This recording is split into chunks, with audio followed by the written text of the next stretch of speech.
In this video, we're going to go a little bit deeper and explore some other functional interfaces which you'll come across. So there are many different types of functional interface in the java.util.function package, but out of all of those, there are some functional interfaces which are just core interfaces which you simply have to know about because they're the main different types of functional interface. These are pretty much suppliers, consumers, predicates, functions, and operators. So let's explore which each one is now in turn. Let's just take a quick look at the java.util.function Java docs to see which functional interfaces we actually have available, because there's quite a few.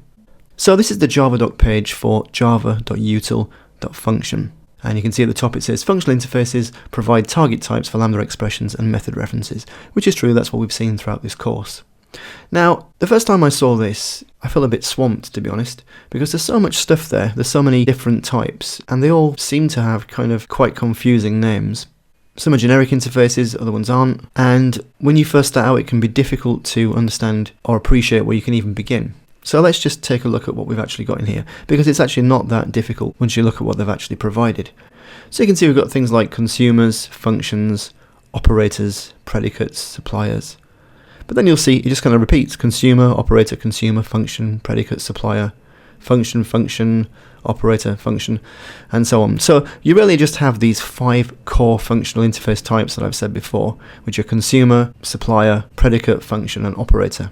And within this package, what they've actually produced are a set of functional interfaces which they're used within the JDK itself. So these were the most common ones that the JDK code itself actually uses. And as part of this, they've either provided type-specific functional interfaces, for example, double binary operator, double consumer, int binary operator, double unary operator, those kind of things. These are typically prefixed with either double or int, those primitive types. Or they've given us generic interfaces, and that's where we have to provide a type when we're using that functional interface. Obviously, it's not possible for them to predict all of the types of functional interfaces that you'll need, so providing the generic-based ones gives us a way through generics, or gives them a way through generics rather, of being able to provide the shape of functional interfaces, if you like, and then these can be reused in other third-party projects, like our projects, for example, and all we have to do is plug in the actual types that we want to use. This could be like custom classes, for example, like person, employee, department, that kind of thing. Or there could be other types used in either the JDK or other open source packages. So for example, string. You won't find any string-based functional interfaces in here. So let's look at each core functional interface in turn and talk through how each is used. So first up we can see consumer here. So consumer. So if I click on consumer, and if you look at the actual method signature here, you can see its function descriptor is such that it takes an input parameter of whichever type the functional interface is invoked with, and it returns void. And also you can see underneath that you can even chain consumers together. So just like we saw when you can chain optional calls together, because in the cases where an optional returns an optional back, or for example where an intermediate operation in the pipeline and streams framework returns a stream back, and you can keep going by chaining those method calls. Similarly, you can do the same thing with consumers as well, although that's outside the scope of this course, but it's something to look at if you want to take things further. Next up we have is a function, but we'll come to that in a second because it's slightly more complicated, and instead we shall turn to supplier.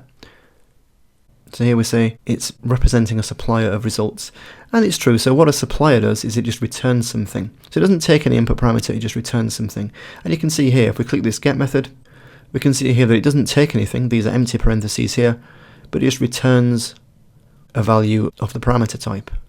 Now let's take a look at the functional interface.